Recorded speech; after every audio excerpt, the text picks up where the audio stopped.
Kita kembali menyaksikan Tapari Tausiah pagi hari bersama saya Redi Asdari dan tentunya Ustadz Adhar. Tapi dilanjutkan Ustadz tadi, sudah di poin mana nih untuk 8 golongan ini, silakan. Jadi kita masuk kepada golongan anak-anak yatim. Siapa anak-anak yatim itu? Anak-anak yatim adalah anak yang tidak lagi mendapatkan kasih sayang dari orang tuanya, dalam hal ini ayahnya, karena telah meninggal dunia. Islam memberikan penghargaan yang sangat amat tinggi kepada orang-orang yang mau menyantuni anak yatim. Dikatakan dalam sabda Rasulullah SAW, saya bersama anak yatim itu seperti ini dalam surga, seperti jari tengah dan jari telunjuk, saking dekatnya dengan baginda Muhammad SAW. Akan tetapi Islam juga begitu sebaliknya, memberikan pengecaman kepada orang-orang yang menghardik anak yatim. Disebutkan dalam Quran surah Al-Maun ayat 1 dan 2, ara'aital ladzi yukadzibu biddin, tahukah kamu pendusta agama? Fadzalikal ladzi yadu'ul yatim, yakni orang-orang yang menghardik anak yatim. Jadi kepada pemirsa, jikalau kita masih diberikan kemampuan untuk bisa menyantuni anak yatim, maka santunilah anak yatim. Karena mengapa? Anak yatim adalah salah satu golongan orang-orang yang wajib kita perlakukan dengan baik, dan balasannya adalah dekat dengan baginda Muhammad SAW di dalam surganya nanti. Itu golongan yang keempat. Golongan yang kelima adalah orang-orang miskin wal masakin. Allah Subhanahu wa taala menciptakan kita tentunya berbeda-beda, termasuk dalam hal takdir. Ada yang diciptakan menjadi orang-orang yang miskin, ada yang diciptakan menjadi orang-orang yang mampu, orang-orang yang kaya. Tentunya di balik penciptaan ini selalu ada hikmah di baliknya. Ya, apa hikmah di balik penciptaan si miskin dan si kaya ini? Yakni tumbuhnya sikap saling tolong-menolong.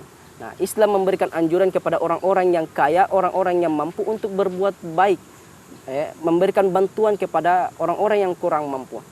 Dan kepada pemirsa, jangan ragu dalam membantu orang-orang yang kurang mampu. Mengapa? Masalul ladzina yunfikuna amwalahum fi sabilillah, kata Allah. Perumpamaan orang-orang yang menginfakkan hartanya di jalan Allah Subhanahu wa taala, termasuk dalam hal memberikan makan, memberikan harta kita kepada orang-orang miskin. Masalul ladzina yunfikuna amwalahum fi sabilillahi kamasali habba, seperti sebutir biji. Ambatat sab'a sanabila fi kulli sumbulatin mi'atu habba, yang mana dari sebutir biji tersebut menumbuhkan 7 tangkai, dan dari 7 tangkai tersebut menumbuhkan 100 buah. Artinya apa? Selalu dilipat-lipat gandakan kita punya harta kekayaan jikalau kita memberikan harta kita di jalan Allah Subhanahu wa taala. Salah satunya dengan memberikan, menyantuni anak-anak yatim, dan terutama kepada orang-orang yang kurang mampu. Masya Allah. Seperti itu. Dan yakin dan percayalah, harta yang kita miliki sebenarnya itu bukanlah milik kita. Jadi harta yang kita miliki itu sebenarnya bukan menjadi milik kita.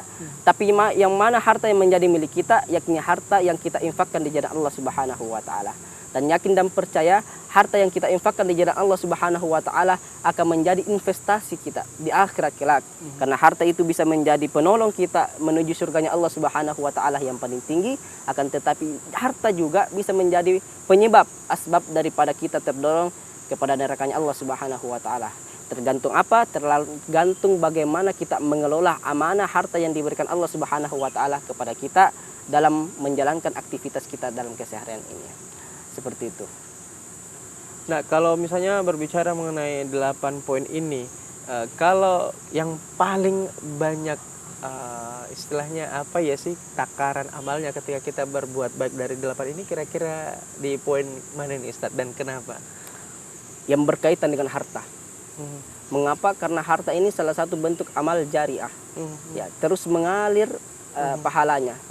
Misalnya contoh ketika kita berbuat amal dengan harta, gimana Ustaz? Misalnya kita memberikan beasiswa kepada para pelajar-pelajar, yang mana para pelajar itu menggunakan harta yang kita miliki melalui beasiswa itu. Mungkin penghafal Al-Quran ya, seperti itu ya, santri, kita beli-belikan mushaf misalnya, betul. Okay. Ketika dia masih mengaji, masih menghafalkan ayat demi ayat, akan terus mengalir pahalanya kepada kita walaupun kita sudah berada di dunia yang lahat, seperti itu. Masya Allah. Kalau posisi kedua atau ketiga itu apa Ustaz? Tapi ditahan dulu, kita akan kembali usai jeda berikut ini. Tetaplah bersama kami dalam program Tapari Tausiah pagi hari.